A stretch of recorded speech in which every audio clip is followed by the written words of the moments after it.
this place? Somewhere long forgotten by everyone. It used to be a grand building. Now it's nothing more than a pile of rubble. No one comes here anymore, nor does anyone care about what once happened here. Although, this place does have something to do with the story I'm about to tell you. It was before I became a Harbinger, and before Linny and the others joined the House of the Hearth. Due to certain events, I first killed Clairvy and then her mother. And this is where it all happened. You were the one that killed Clairvy? Patience now. Allow me to explain Clairvy's side of the story first. I'll start from the beginning. Clairvy was 6 years old when she was brought by her mother, Crucibina, to live in the House of the Hearth. From the outside, it seemed like a fairy tale. A thriving family made up of kind adults and friendly children. Crucibina was the Knave at that time, and the House of the Hearth was under her control. She was Clairvy's mother by blood, but she was also the mother to all the children in the house. Clairvy was happy here, for a time. But she quickly realized that being part of this family wasn't a fairy tale at all. It was a kind of purgatory. Purgatory? Exactly. The House of the Hearth takes in war orphans from all over Tevat. But as for how to raise them, that depends entirely on the person in charge. Crucibina came up with a novel idea. She would teach the children to fight, force them to duel each other, and then crown as the king of the house the child who proved themselves most worthy of inheriting her title. It's difficult to estimate the number of children who died or were maimed in the process. There's little I can say about the ones who died. The ones that emerged with permanent injuries, on the other hand, well, they still served a purpose. They would be handed over to the doctor to be experimented on, or sent away on dangerous missions. Nothing more than tools to be used and then discarded. So those were the experiments Clairvy was talking about. But what actually happened to her? You said that Clairvy was Crucibina's daughter, so if Clairvy tried to convince her to stop what she was doing, Crucibina probably would have listened, right? Despite being Clairvy's mother, Crucibina cared little for her daughter. She forced Clairvy to join the House of the Hearth only as a means to demonstrate her own impartiality as a mother, to prove that she treated all her children equally. Clairvy did try to convince her mother to change her ways, but it was to no avail. After her efforts failed, the only other option was to rise up and try to fight back. Unfortunately, the other children had already been thoroughly indoctrinated into the illusion of happiness Crucibina had created. Of course, there was one exception. Someone Clairvy's age who knew the truth about the House of the Hearth. Her name was Peruere. Wait, the friend that Clairvy mentioned? Friend, huh? I suppose we can call her that for now. Clairvy was a cheerful and passionate person with a tenacious spirit. Peruere, on the other hand, was rather cold-blooded. Her cold-blooded nature allowed her to see through Crucibina's facade. Yet, it was also this cold-bloodedness that prevented her from acting against it.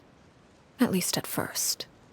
While Clairvy longed for freedom, Peruere was convinced that, amid all the fighting and violence, she would make it until the end. Despite their differences, the two became fast friends, united by their knowledge of the truth. Clairvy told Peruere that she hoped to create a real family, where no one would be killed or sacrificed. There may have been a certain naivete to her ideas, but Clairvy proved her determination many times over. She tried countless times to run away, ask for help, or expose the truth. But her efforts only earned her beating after beating. The only thing that kept her going was her strength of will. Even with her body racked with pain, she would still stand on her tiptoes and open the window at night. she and Perouer would look out at the moon together, a fierce longing for freedom shining in her eyes. But one day that light simply vanished. Oh no. What happened? Her hopelessness resulted from a culmination of things. 10 years had passed. 10 years worth of failure after failure. She and Perouer weren't children anymore, but finding any chance to escape still seemed as hopeless as ever. It was during this time that Perouer suggested a new plan. If escaping was out of the question, why not take down the very person sitting on top of this throne of lies? Mother herself. Clairvy rejected that proposal. She claimed that, as a famous harbinger, Crucibina possessed an unimaginable amount of power. Trying to kill her would have an incredibly low chance of success. Clairvy never gave another reason, but Perouer could see it written all over her face. Clairvy still thought of Crucibina as her mother. Killing her own flesh and blood was a line she couldn't bring herself to cross. If she couldn't escape and fight back, then only one option remained. Precisely. Death was the only way that she felt she could be free. It happened during a duel. When she arrived at the dueling ring that day, her partner turned out to be none other than Perouer, the very person that had stood by her side all those years. It was a fierce battle. But ultimately, Clairvy decided to let Perouer end her life. From that moment on, Perouer's journey was one written in flames. When the rain finally came and washed it all away, there she stood, the sole victor in Mother's endless game of slaughter. A trail of corpses strewn across her path to success. It was the very result she had predicted 10 years prior. Even then, she believed she would make it until the end. She wasn't surprised by the fact that she emerged as Mother's undisputed heir. Rather, her success left her with an inexplicable sense of restlessness. She was unsettled, and there was only one thing that could quell that sensation. Perhaps you two would like to take a guess as to what it was? Crucibina, you mean? But... Correct. This is the place where Perouer killed her best friend. A mere year later, this is also the place where she fought tooth and nail to kill the mother they shared. The moment she acted, any conception of what was right or wrong ceased to matter. It's one of the principles of the house. Only those who survive get to write the rules. Perouer won the battle, and became a harbinger herself. After which Her Majesty, the Tsaritsa, bestowed upon her a new name. Arlecchino. So the Perry Clairvy was talking about... It was you all along. You're Perouer. Arlecchino is just a name you got later. I left that name behind long ago. I must say, hearing it now does bring back memories. After I defeated Crucibina, the moniker of Mother died with her. I chose to forego the title she called herself, and even chose to give up my own name. I rebuilt the House of the Hearth under a new identity. Not only as Arlecchino, but as father. And that is where the story ends. Any more questions? Yeah. Based on what you just told us, Clairvy wasn't a little kid when she was killed. So the Clairvy we met... Was she really a spirit at all? I suppose you could call her an illusion born of flame. Her existence is like ashes to a fire. Something left over in the wake of blaze and ruin. You see, a certain power runs through my veins. It's not unlike a curse. My flames leave behind shadows of anything they consume. Of course, the chances of those shadows morphing into a sentient entity are exceedingly slim. Clairvy is a very special case. Clairvy died when she was 16 years old, but what emerged from the flames was her 6-year-old self. Her appearance wasn't the only thing affected. Most of her memories were lost to the blaze as well. Memory is a mysterious thing indeed. Losing a portion of your memories will alter your sense of self. Lose 10 years' worth, however, and it would be like living in the past. Like returning to a version of yourself that never grew up. No wonder Paimon got such a weird feeling when we were talking to her. Perhaps I should put it this way. Clairvy is someone trapped in time. It may seem like she exists with us in the present, but she truly lives in the confines of her own past. So if all of that is true, then you must have known about Clairvy for a long time. Indeed. She's a rather volatile and unstable entity. Sometimes she would look after the children. She's even saved some of their lives. But other times, she would hide from me and become obsessed with revealing the truth about the house to anyone who will listen. Shadows don't have the capacity to learn or grow. Any new information they encounter is quickly forgotten over time. Your attempts to expose Clairvy to sunlight, they failed, yes? The reason is actually quite simple. In Clairvy's mind, the house is impossible to escape, and it is this very perception that traps her there. But no matter. All I have to do is kill her again, and all will be resolved. I don't anticipate so much as a single speck of ash will be left behind this time. Wait!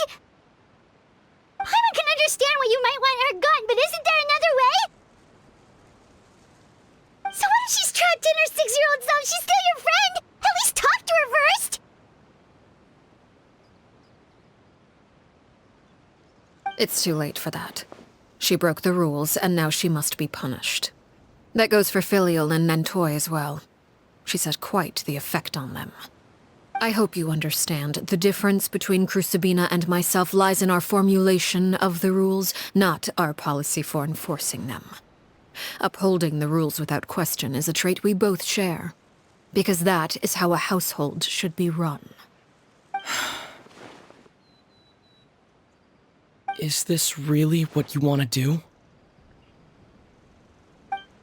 Whatever could you mean? Don't you want to say a proper goodbye at least?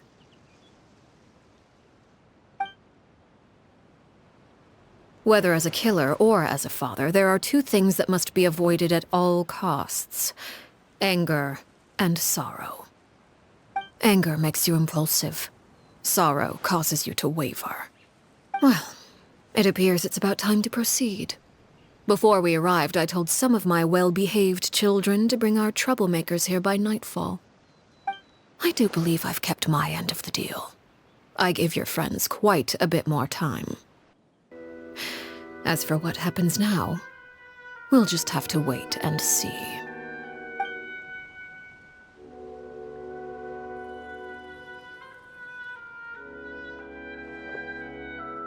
Here they are, Father.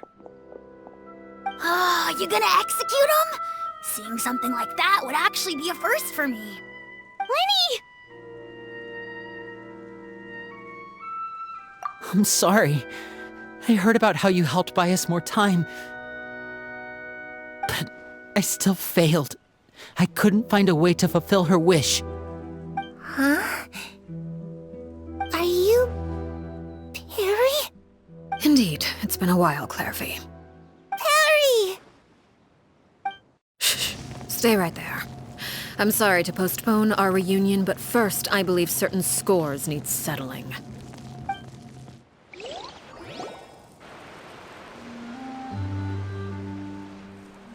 Father, let me explain.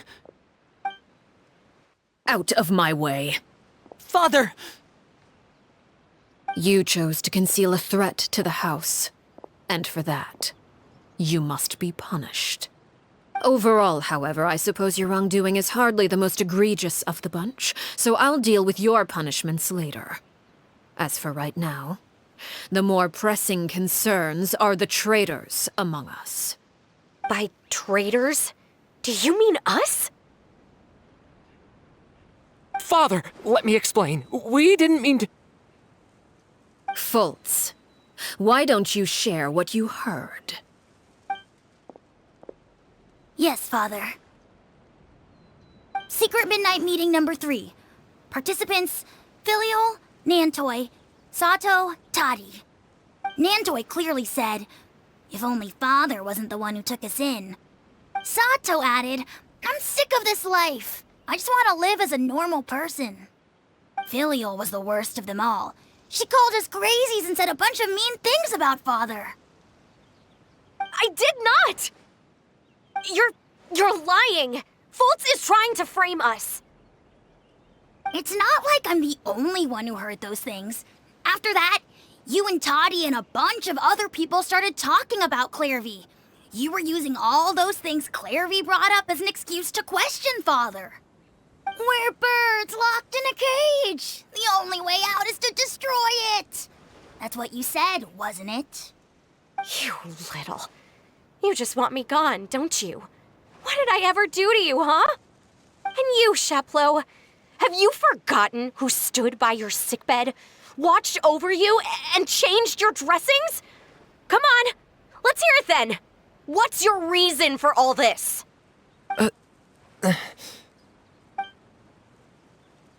You're wrong, Filial. We don't want you to die. You're our family. Liar. You wouldn't be doing this if that were the case. So why? Why have you backed us into a corner? We all live in the House of the Hearth. You know the type of work we do, Filial. A single betrayal can cost dozens of us our lives. It's not like it's never happened before. That kind of thing is hard to forget. That's why the House of the Hearth cannot tolerate any form of betrayal. Ever since we came to Poisson, you've had 7 secret meetings. A lot of the things you talked about really crossed the line. You've been spying on us for half a month? Wait a second. Now that I think about it, the move to Poisson was just a way to make it easier to spy on us, wasn't it? Because we were all in one place. You've had this planned all along. Filial, Nantoi, I'm sorry. I owe you both my life. I owe Clairvy too. If it weren't for all your help after I got poisoned, I wouldn't be standing here today. If this were any other situation, I would do anything to repay that kindness, even if it cost me my life. But rules are rules. I'm sorry. My hands are tied. Why? Why? That's enough, Filial. We made a mistake, and we should own up to it. We broke the rules, plain and simple. And now we have to face the consequences. I'm sorry, Sheplo. Fultz. I'm sorry, Father. We accept our punishment. Chapleau, according to the rules of the House of the Hearth, how should these traitors be punished? All those who betray the house pay with their lives. And so it shall be.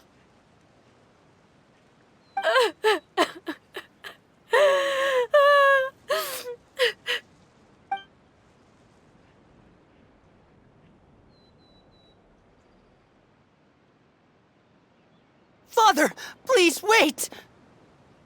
Something you want to say, Linny? Please reconsider, Father. What Filial and the others did, does it really count as betrayal? We all come from broken families. From the very first day we joined the House of the Hearth, we wanted nothing more than to make it a real home. But the truth is, none of us know what a real home should look like. I'm not saying I have all the answers. All I know is this. Killing Filial and the others may uphold the rules, but doing so will only bring us further away from being a real family than we've ever been. So please, Father, please, reconsider. I agree with Linny. Father, please. Linny, you...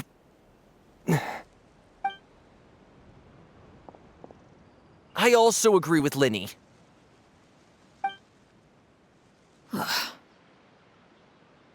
An order once given cannot be rescinded. However, given the extent of your determination, I suppose we shall have to go about this a different way. Draw your weapons and face me. Our weapons? Father, are you referring to a duel? Precisely. The rules of the house will not be altered. Traitors must be punished. However, resolving disputes with a duel is also one of our rules, one that also applies to me. Demonstrate a sufficient showing of strength, and I shall offer a concession. Wait. Beat Father in a duel? Impossible. Father is way too strong, even for Linny.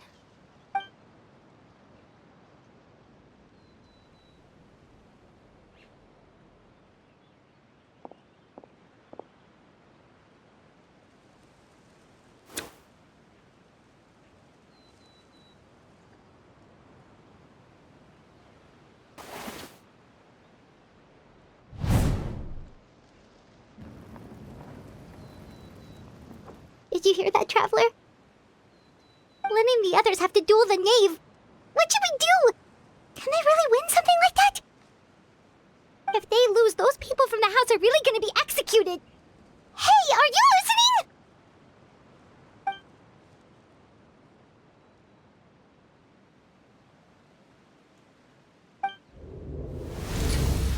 Don't you want to say a proper goodbye at least? Anger makes you impulsive. Sorrow causes you to waver.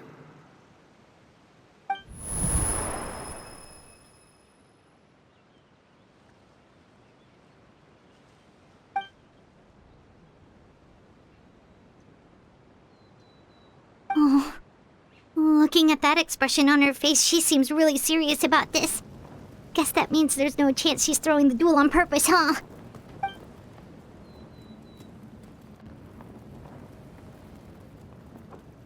When guests are around, families are often on their best behavior. And any disputes are less likely to escalate. When the time comes, make the choice that you deem most appropriate in the situation, and lend your help to the House of the Hearth. What's wrong, Traveler? Hey, where are you going? Traveler?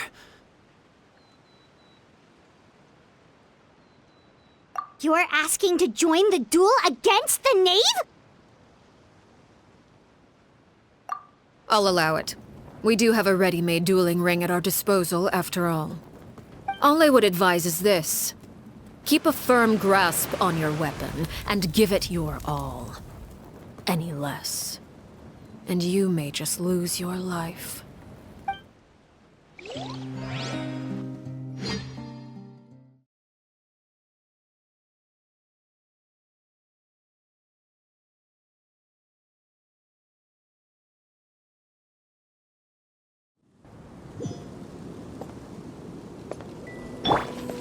Think you can bully me? Can't handle your Inazuma shines eternal! Beg for mercy!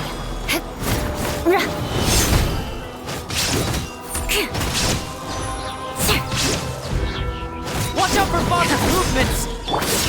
Is it my turn now? Crush! Blood of Frost! With these rising flames, Is it my turn now? Father's even stronger than I expected. Now that's not like it.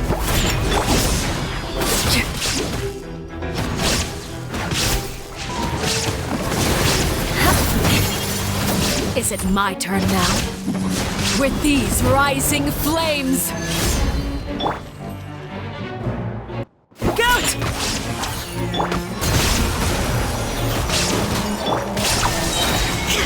Now you shall perish! With the fall of darkness, destruction shall rise!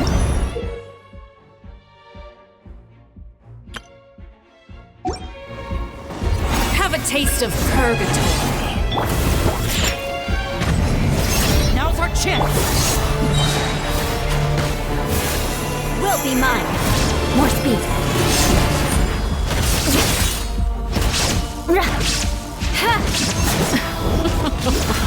Look at you. Trapped like a bunch of helpless animals. Father's even stronger than I expected.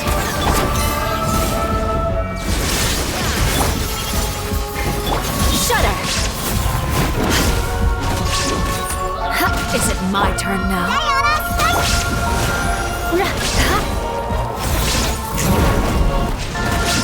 Look out! Fly tangled in a web. Spare your energy. Running is who's next?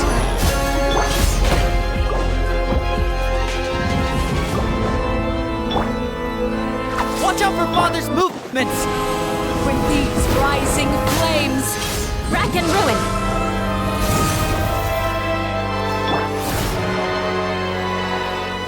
Have a taste of Monster! There is no escape. Inazuma shines eternal. Over here. Beg for mercy. More speed. Is it my turn now? Not bad. You've proven to be a worthy opponent after all. Shine down! If I really have to draw my blade. With these rising flames!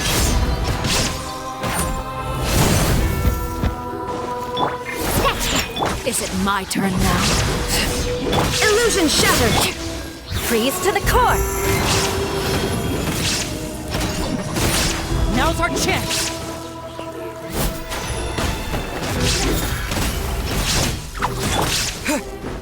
Spare your energy. Running is of little use.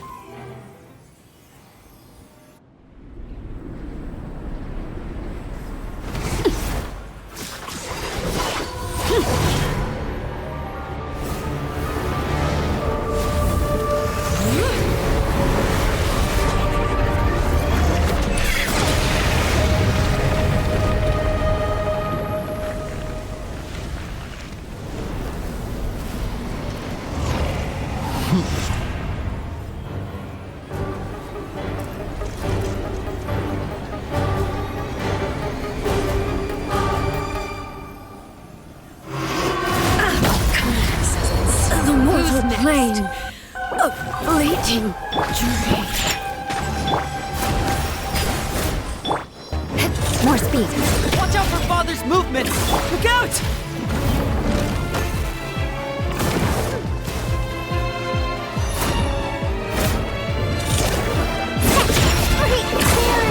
Who's next?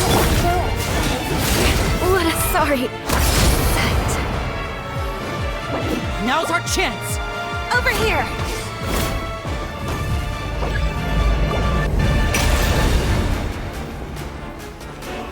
Your punishment made manifest.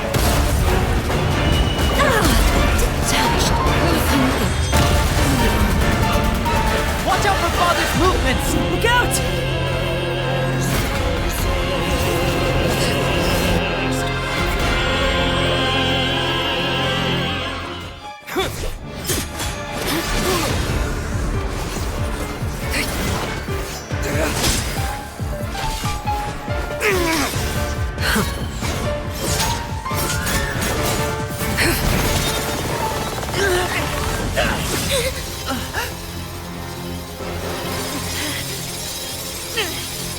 You should know better than to crowd in one place.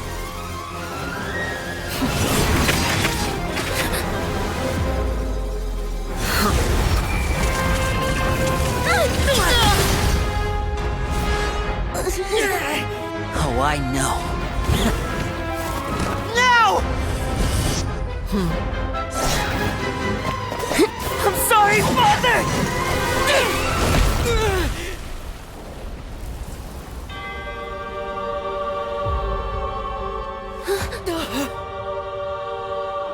Sorry for what? This pitiful excuse for an attack.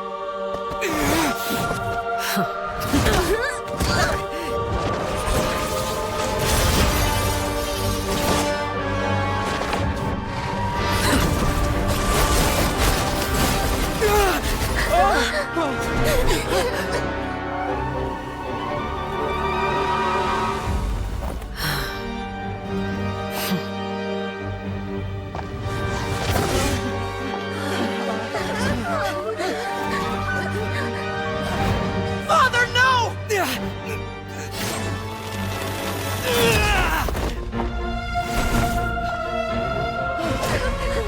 Made it out, did you?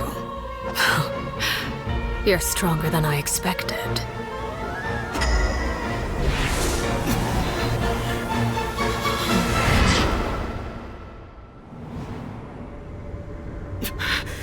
A crimson moon? I can't move.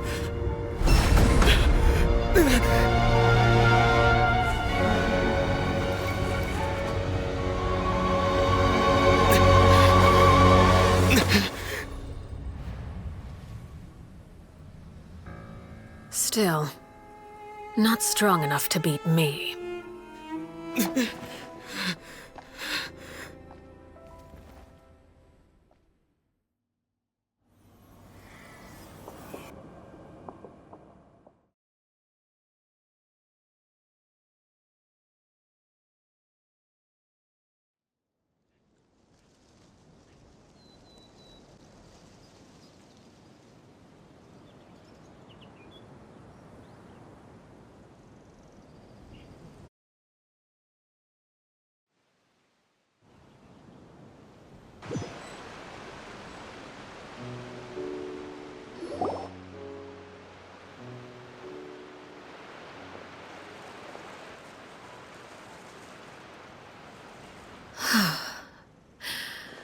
I believe we can end things here.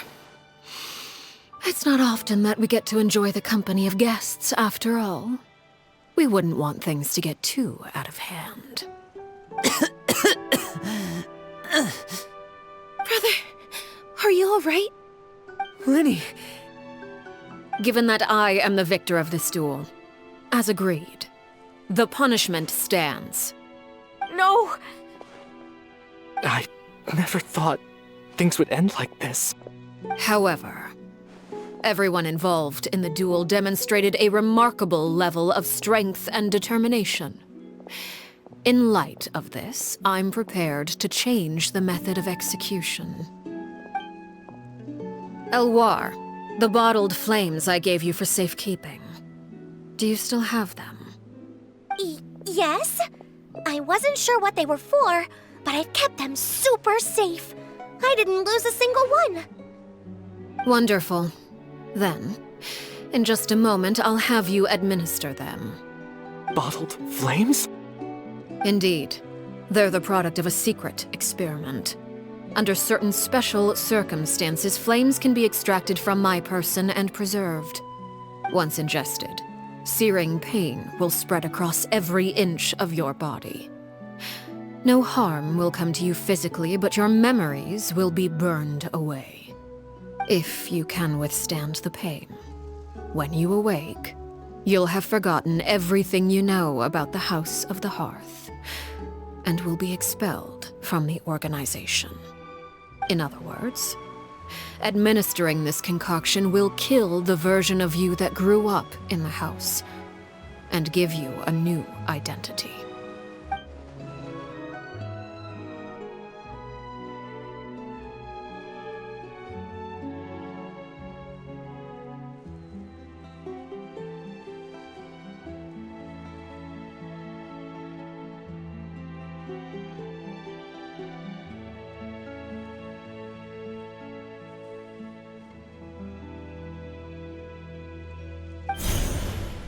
Memory is a mysterious thing indeed. Losing a portion of your memories will alter your sense of self.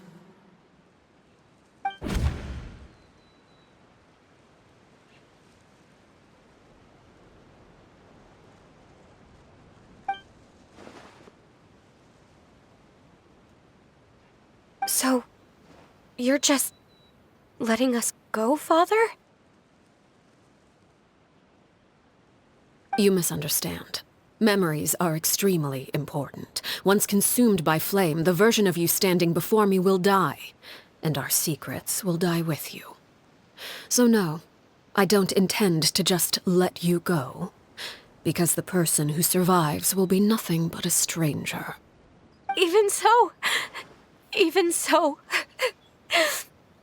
I won't have to live in fear anymore.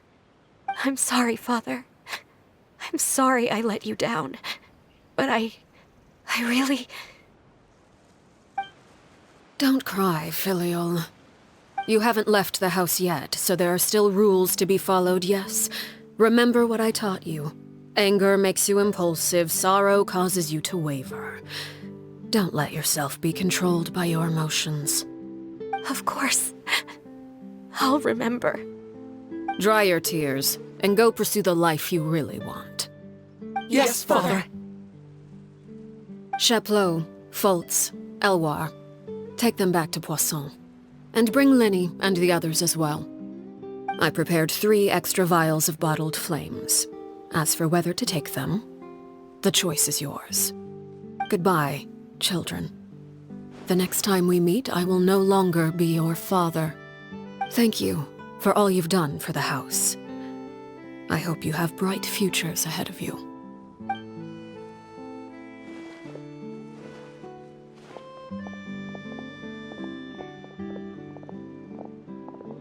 Father!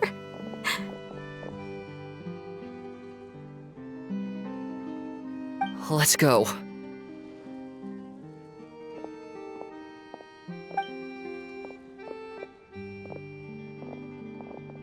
Here, grab my arm, Linny. I'll help you walk back. Thank you.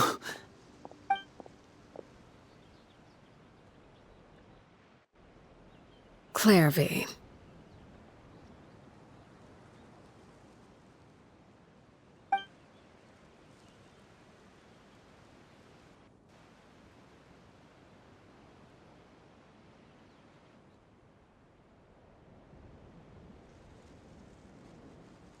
Can we talk now? I've been waiting for a super long time. You really are Perry, aren't you? I haven't seen you in so long. How come you're all grown up? Wait, did I somehow travel to the future on accident? Or am I dreaming? What a long dream.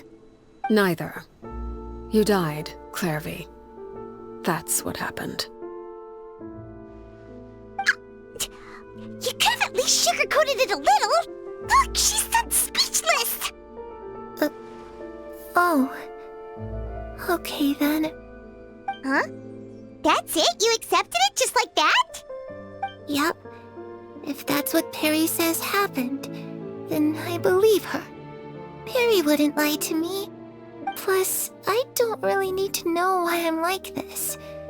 I'm more curious about what happens in the future. If you're a harbinger now, Perry, that means Mother is gone, isn't she? Can you tell me about it? I want to know what happened to her. And to me. You never stopped trying to defy fate. At first, no one believed you. You could only vent your frustrations to the moon. In fact, you often sought comfort in the night sky. You wanted to see the aurora, so one night we promised each other we would go to Snezhnaya to see it together. Later on, you tried to run away, but you were brought back each time. Mother spared your life, but it wasn't out of kindness. Instead, she decided to make an example of you by slowly torturing you over time.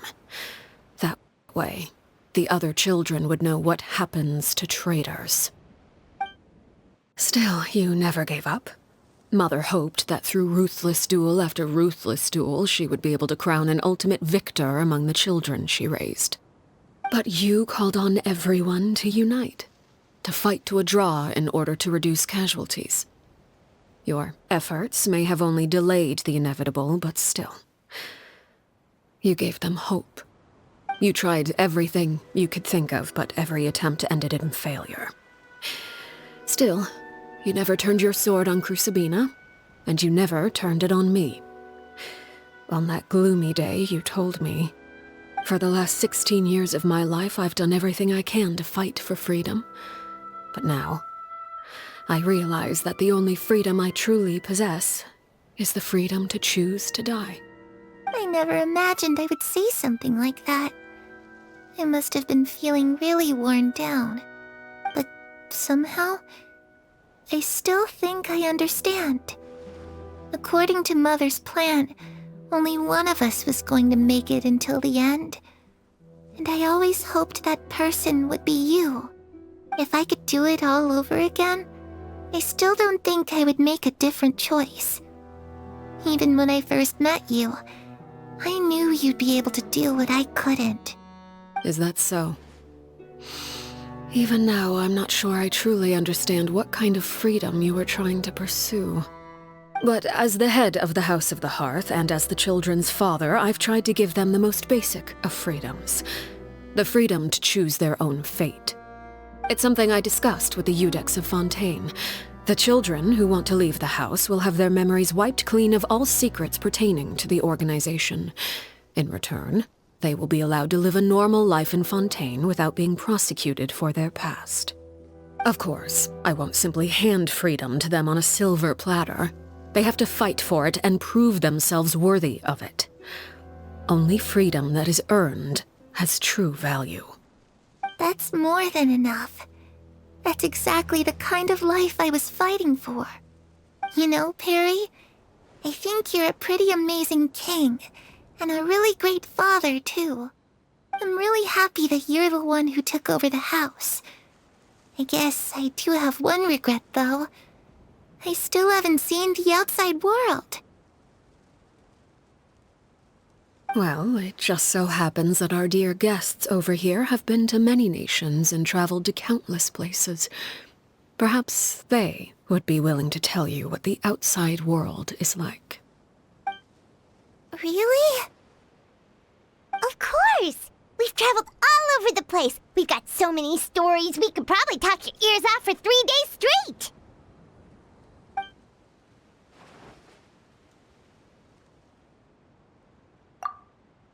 You know, I used to dream of being a bard. Playing the lute while singing into the winds of freedom. Even if there was no one there to listen, I would have continued to sing no matter what.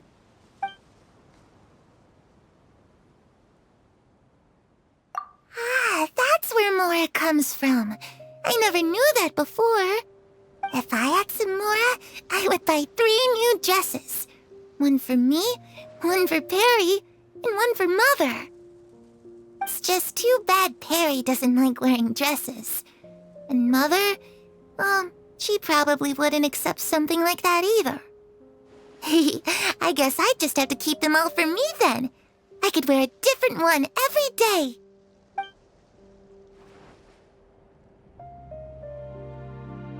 Those yokai you mentioned, what do they look like? I once saw a drawing of this one guy with horns on his head and a super scary face. Are there any yokai like that? Oh, sounds like you're talking about an Oni. Yep, we've met one, and let Paimon tell you, they're not nearly as scary as they look.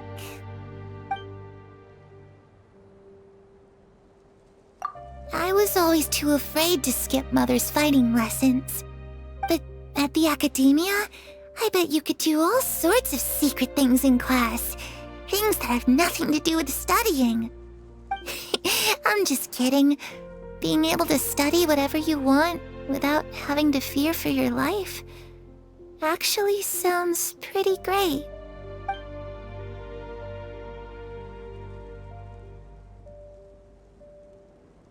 The situation was super dangerous. Lenny and Lynette were accused of committing a crime, and they were going to have to stand trial at the Opera Epicles. Oh no, that must have been hard for all of you. What happened next? Don't worry, we were able to turn the situation around super quickly, all thanks to Detective Paimon, of course. How'd you do that? Come on, tell me. Okay, so it was like this. After the failed magic show, we rushed to the scene and...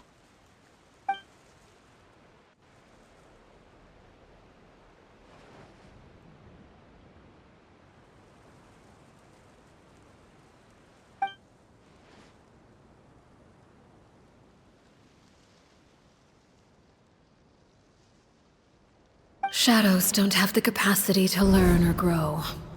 Any new information they encounter is quickly forgotten over time.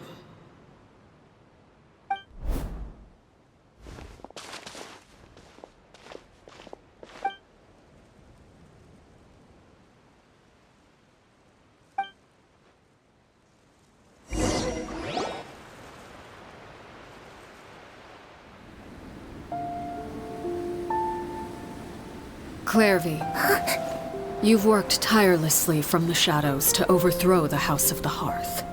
Now, by my authority as the Knave, I shall announce how this matter ends. You are hereby expelled from the House of the Hearth. You are no longer tied to this place, nor are you bound by its rules.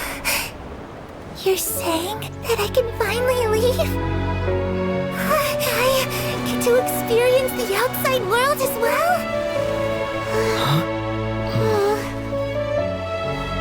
Oh, I almost forgot. There's no getting older for me. Still, seeing who you grew up to be makes me really happy, Parallel. Take care of yourself. Goodbye. May we meet again someday.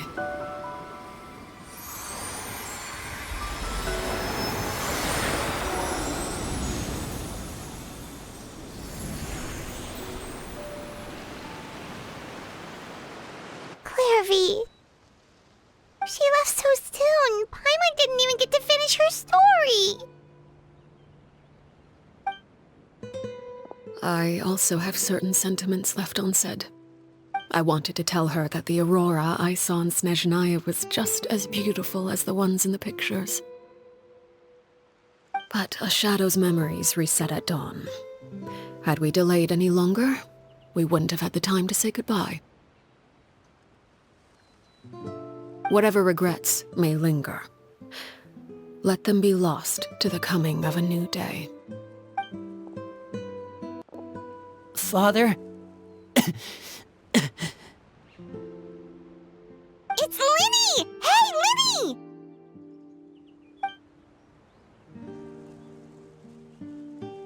What is he doing back here? Let's go check it out.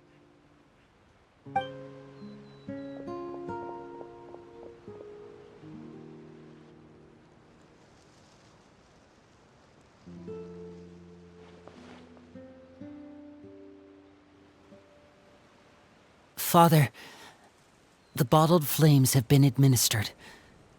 Filial and the others have left the house. And you? What have you decided? Thank you for giving us that choice, Father. But we never wanted to leave the house. It's the only home we've ever known. Lynette and Fremine feel the same way. They're recuperating back at the Hotel Bouffes. But I decided to come back and tell you where we stood. I'm sure you're well aware of the expectations I have for you. I want you to follow in my footsteps and become the next king of the house. Yet you seem to have different ideas. I must admit, I'm rather surprised by your decision to stay. There's nothing wrong with choosing to live a quiet life.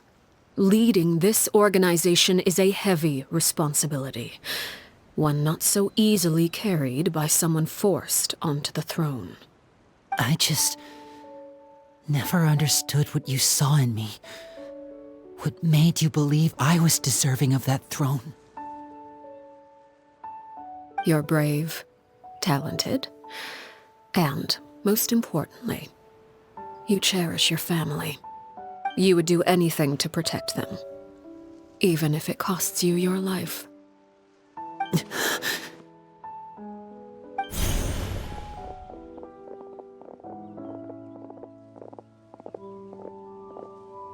Speaking up back there was so brave of you, Linny.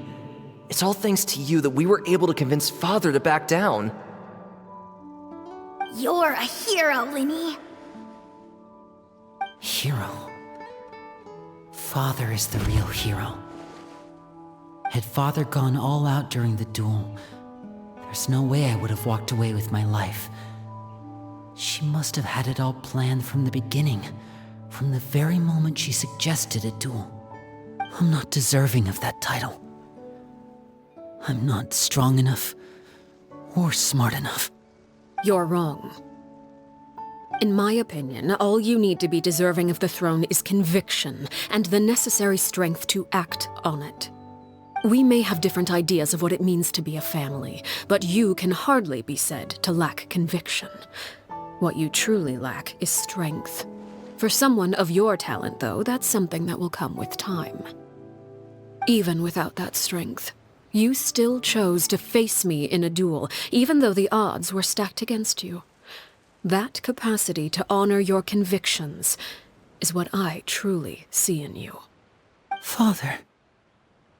No one knows what the future holds, what tragedy or triumph may be in store. Being at the head of this organization requires the strength of will to face whatever comes. Caution will only hold you back. If reaching a certain standard were required to go after what you want, I would never have succeeded in killing my predecessor. Back then, there was still a considerable gap between our abilities. Strength may decide the ultimate victor, but those who let a lack of strength dictate their decisions or undermine their convictions will never be worthy of the throne. I understand, Father. Thank you. Children must grow up to surpass their parents. Only then can a family continue to flourish. The road ahead is not an easy one, so I'll ask you one last time. Are you certain you want to stay? You've done so much for me, Father, and that kindness must be repaid. Plus, with Project Stuja at hand, there are many dangers ahead, and I, for one, don't intend to back down. Protecting my family at all costs. That's my conviction. Then you're welcome to stay. As for Project Stuja, you need not be too concerned. If those cowardly businessmen and heartless dignitaries try to take us down, I'm prepared to teach them a lesson. Having members who longed for the light was our organization's last weakness. With those members no longer among our ranks, the House of the Hearth is like a spider hiding in the shadows. We need only wait for our prey to come to us. At present, our imperative is to use their plan to our advantage. In doing so, a crimson moon shall rise amid the frigid blizzards of winter. No demonstration of loyalty shall go unrewarded, and no sacrifice shall be in vain. As for the two of you, whether we meet again as friend or foe, I'll remember the camaraderie we shared in this moment. No matter how arduous the journey ahead, I hope we both reach our desired destination.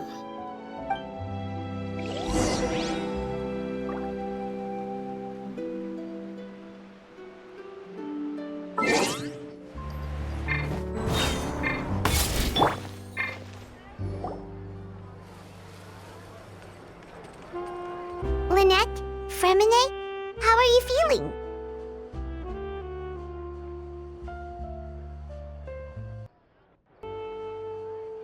Much better. Whew, what a relief! What about you? Are you feeling alright? I knew you'd come out unscathed. Us, on the other hand, well, we've been bedridden for 2 days. I couldn't even turn over. Oh, and I wanted to ask, is Clairvy gone? Linny and the other members have left Poisson and returned to the House of the Hearth. According to him, there haven't been any more sightings of a spirit roaming the house. I see. I'm glad. Father came to check up on us 2 days ago and told us about what happened with Crucibina and Clairvy. Actually, I've met Crucibina before.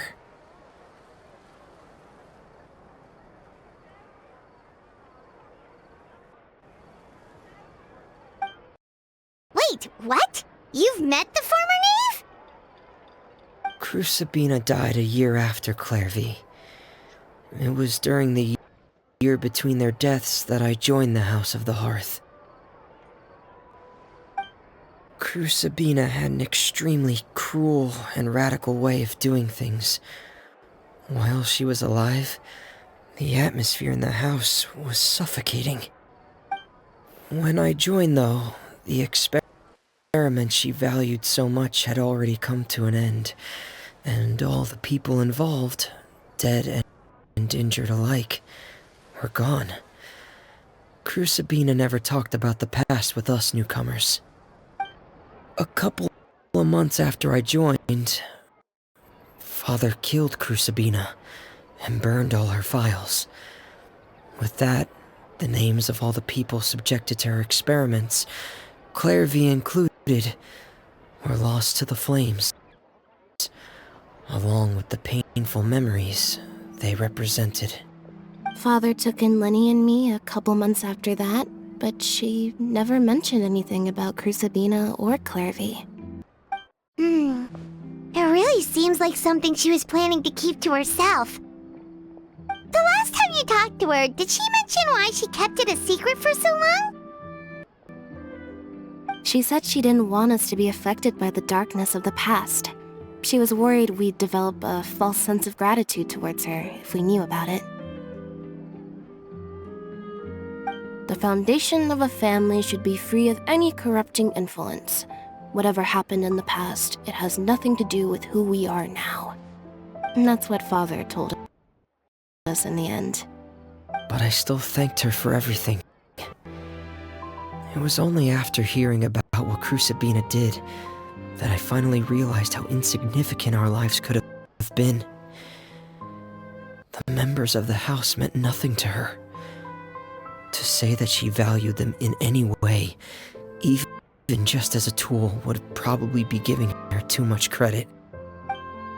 If Father hadn't taken over the House of the Hearth, I probably would have already... Father rarely brings up the fact that she saved us. She doesn't believe that being indebted to her should be what ties us together. But even if we didn't owe her anything, we would still choose to stay. Because this is our home. We may have arguments, or times when we feel wronged. Some people may even choose to leave. But as long as Father is here, we will always have a home. Whether the path before us is bathed in sunlight or shrouded in shadow, we'll follow Father wherever she chooses to go. So I wanted to say thank you for helping us make it through this crisis. Without your help, we could have lost a lot more along the way. Oh, we didn't do anything, really.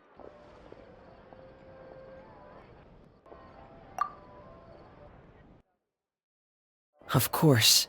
You're welcome anytime. Are Filial and Nantoy okay? I actually saw them at a cafe this morning. They didn't recognize me. From what I could tell, they were drinking coffee and talking about one of the operas that started running recently. They seemed happy. If I had to take a guess, I would say they finally found the kind of life they always wished for.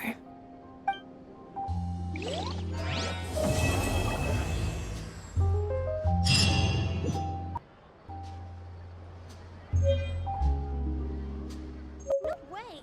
I'm not guessing. Sweeter than syrup.